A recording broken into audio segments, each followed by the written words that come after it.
Hola a todos y todas. En esta clase vamos a comenzar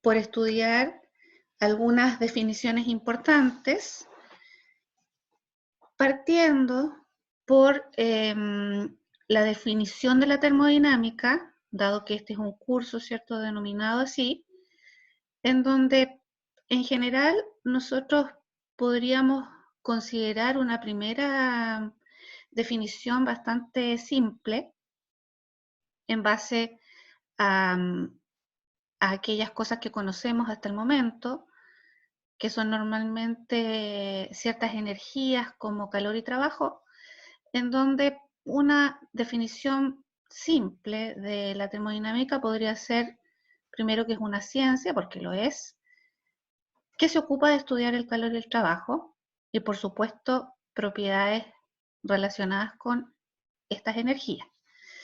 En ese sentido,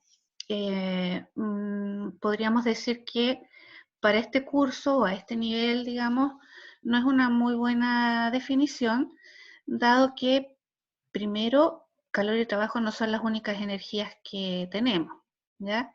Y el estudio de la termodinámica es un poquito más amplio que eso. Una muy buena definición sería que la termodinámica es una ciencia que estudia la energía y la entropía, y por supuesto las propiedades relacionadas con estas energías. En ese sentido, esta es una muy buena definición, pero primero porque cuando hablamos de energía ya hablamos, por supuesto, de calor y trabajo, pero hablamos de otras energías adicionales que son también muy importantes, como la energía interna y las energías potencial y cinética. Pero además ya se introduce dentro de esta definición a la entropía, siendo la entropía una propiedad termodinámica también, y que es muy importante para el estudio de los procesos, ¿ya? Por supuesto que nosotros no estamos todavía en condiciones de entender muy bien esta segunda definición. Por lo tanto, si a usted le preguntan ahora, a priori, que no hemos estudiado, ¿cierto?, todo lo que corresponde al curso, ¿qué es lo que está estudiando en termodinámica? Usted le puede decir que está estudiando energías como el calor y el trabajo y sus propiedades, ¿ya?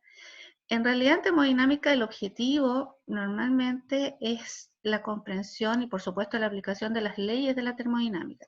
Para eso, por supuesto, tenemos que entender hartas cosas y en eso de eso nos vamos a ocupar. Para poder en termodinámica hacer buenos análisis, una de las definiciones importantes también es lo que se denomina sistema termodinámico. Un sistema termodinámico es lo que a nosotros nos interesa, lo que nos interesa estudiar, ¿ya? Es nuestro objetivo de estudio. Ese objetivo de estudio puede ser en procesos industriales, que es en lo que nos vamos a enfocar. Puede ser un proceso completo industrial o podrían ser también algunos dispositivos, ¿ya? Dentro de los dispositivos que vamos a estudiar en este curso, tenemos varios. Yo ahí he puesto algunos: estanques de almacenamiento, por supuesto, de sustancias, turbinas, bombas, intercambiadores de calor, calderas, condensadores, etc. Y lo que nos va a interesar fundamentalmente en estos procesos o dispositivos o equipos es la masa que está contenida en esos dispositivos o en ese sistema que es el que estoy analizando, y los cambios que están ocurriendo en esa masa, ¿ya? Por lo tanto, en eso nos vamos a enfocar. Para explicar un poco esto ya de una manera más concreta, yo tengo aquí, esto es una simplificación del proceso de la termoeléctrica simple. que es un proceso que está destinado a producir energía eléctrica, ¿ya? Los procesos termoeléctricos en realidad normalmente no tienen solamente la parte simple, sino que tienen un ciclo que se denomina ciclo combinado, ¿ya? Que es fundamentalmente para aumentar la eficiencia de este proceso en particular. Ya hablaremos de eso y la entropía nos servirá para eso más adelante. Bueno, yo no voy a tocar el proceso combinado porque es más complejo, pero el proceso termoeléctrico simple, si nosotros lo simplificamos en aquellos dispositivos fundamentales para el proceso, podríamos decir que tenemos 4 etapas, ¿ya? Que están aquí y que yo se las he dibujado.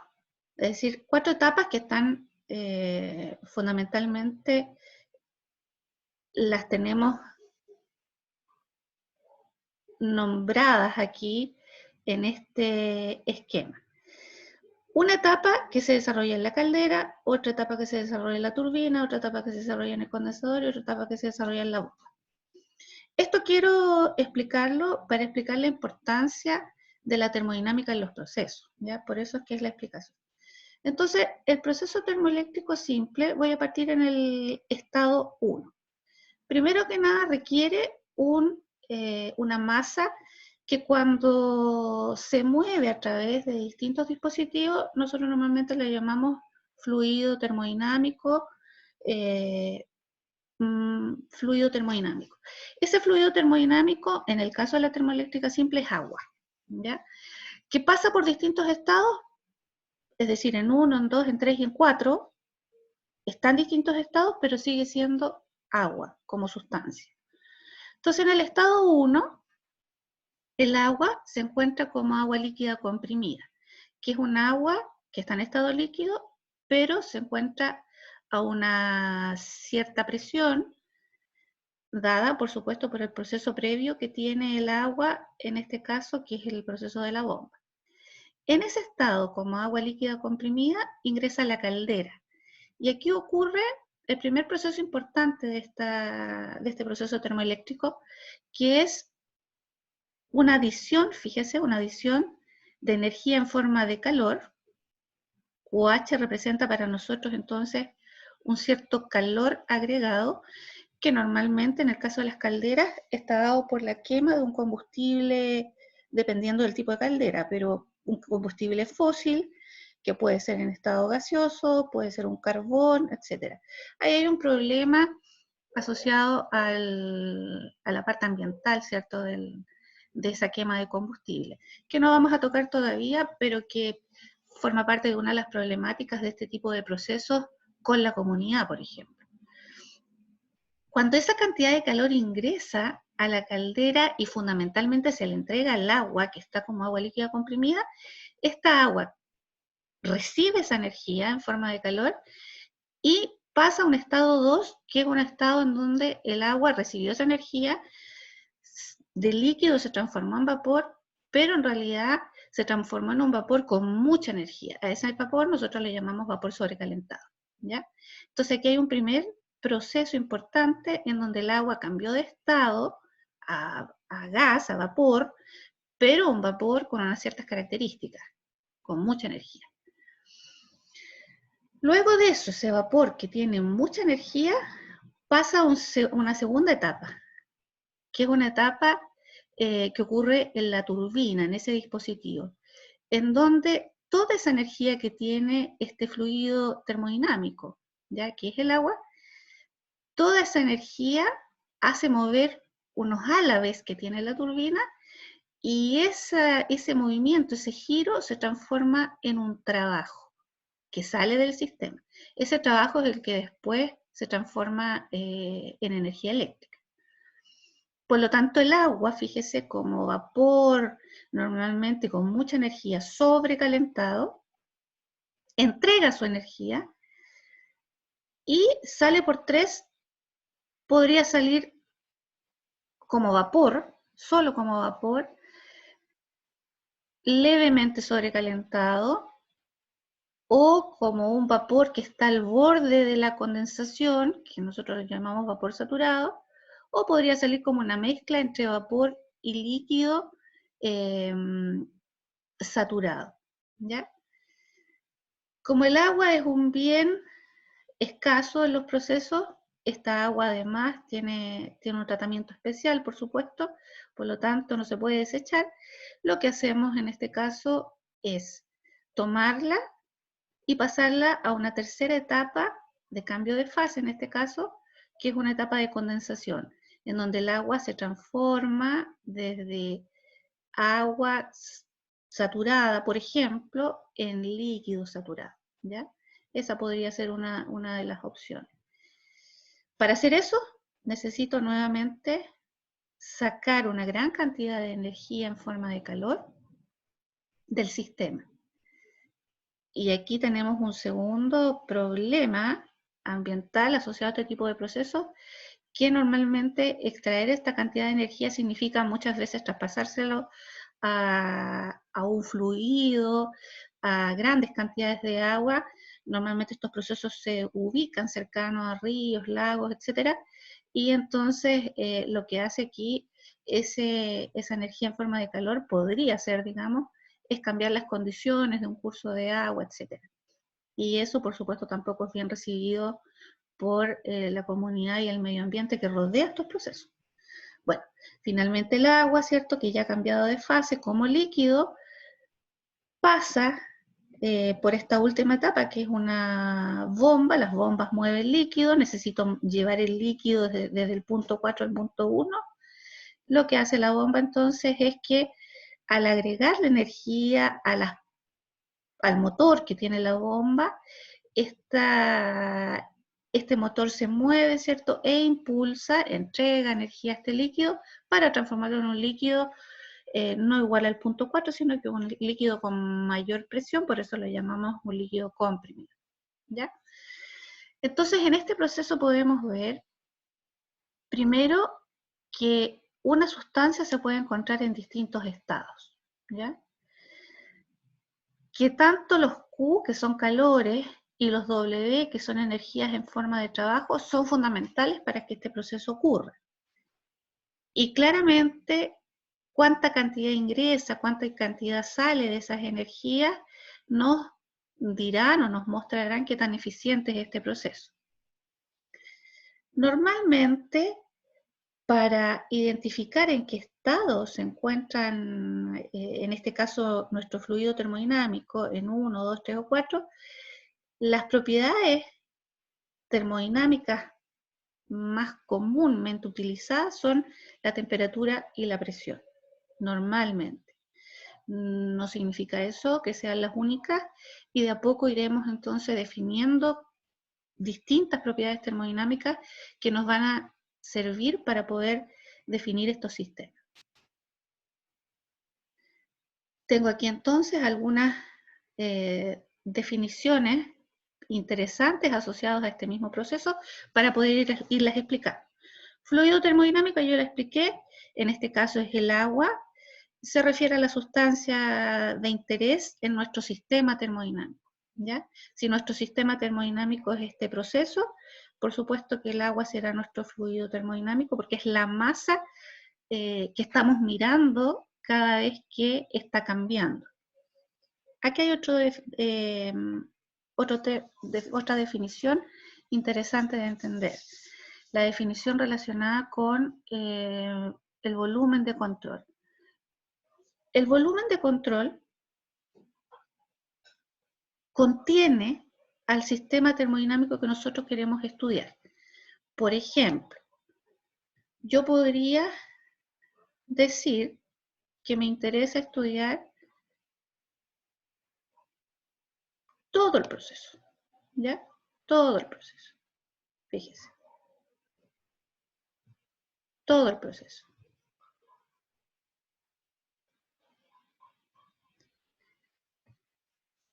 En ese caso, mi volumen de control va a contener, va a encerrar, fíjese, va a encerrar todas las etapas que indiqué anteriormente, y por supuesto las energías van a ser las únicas que van a estar entrando y saliendo de ese volumen de control. Pero yo podría decir que en realidad no, me interesa solamente, por ejemplo, esto que está ahí, que vendría siendo la etapa del proceso que ocurre en la turbina, y ese también podría ser un volumen de control, ¿ya? El volumen de control encierra el sistema que yo quiero estudiar, y ese sistema es particular de lo que ando buscando.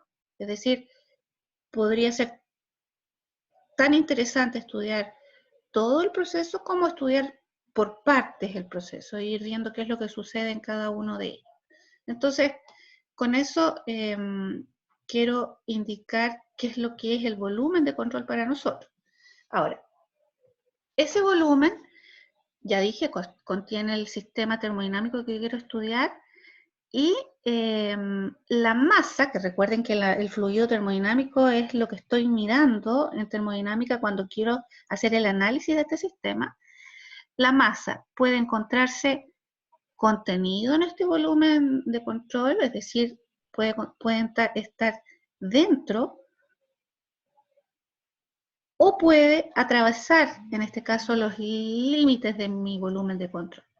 Por ejemplo, en cuando tomamos el proceso completo, la masa, que es mi fluido termodinámico, se encuentra en todo momento, fíjese, va en uno, entra a la caldera, después pasa por la turbina, después por el condensador, pero en todo momento esta masa se encuentra dentro de mi volumen de control, ¿ya? Ese es un tipo de sistema. Pero cuando miro la turbina, la masa va en dos, se encuentra fuera de mi volumen de control, ingresa, ocurre el proceso y después sale de mi volumen de control, ¿ya? Si usted se fija, ahí tengo dos situaciones distintas. Normalmente nosotros denominamos a los sistemas cerrados cuando la masa está siempre dentro de los límites del volumen de control, y un sistema abierto cuando la masa atraviesa los límites del volumen de control, ¿ya? Eso es importante porque es la masa a la que nosotros miramos cuando decimos si mi sistema termodinámico es abierto o cerrado. Por otro lado, otra definición interesante es la superficie de control, que es lo que rodea el volumen de control. En este caso sería la orilla, ¿ya? La orilla. El volumen de control es la pelota completa. Esto tiene volumen, por supuesto. Aquí yo lo estoy dibujando en dos dimensiones, pero esto tiene volumen. La superficie de control es la cáscara, ¿ya? Normalmente en dispositivos la superficie de control se ubica en los límites del dispositivo, dado que son rígidos. Pero cuando quiero todo el proceso, mi superficie de control es imaginaria en el fondo, ¿ya? Una vez que yo tengo delimitado mi proceso y tengo entonces clara cuál es la orilla de mi sistema termodinámico, que sería mi superficie de control, todo lo que queda afuera se denomina alrededores, ¿ya? Ahora, cuando el sistema tiene dentro, el sistema termodinámico o mi volumen de control, tiene dentro de él una masa y esa masa es constante, normalmente nos puede estar sufriendo cambios dentro de ese sistema. Pero si esa masa es constante, nosotros a eso normalmente le denominamos sistemas de masa de control. Es decir, no volumen de control, sino que masa de control. Estas dos definiciones son interesantes porque más adelante, cuando enunciemos las leyes de la termodinámica, definitivamente las leyes de la termodinámica parten primero enunciándose para sistemas de masa de control, es decir, donde la masa está contenida dentro del volumen de control y esa masa no cambia o no atraviesa los límites. Y después se amplía para sistemas de volumen de control en donde la masa puede estar atravesando los límites del sistema también, y además también puede estar contenida dentro de él, ¿ya?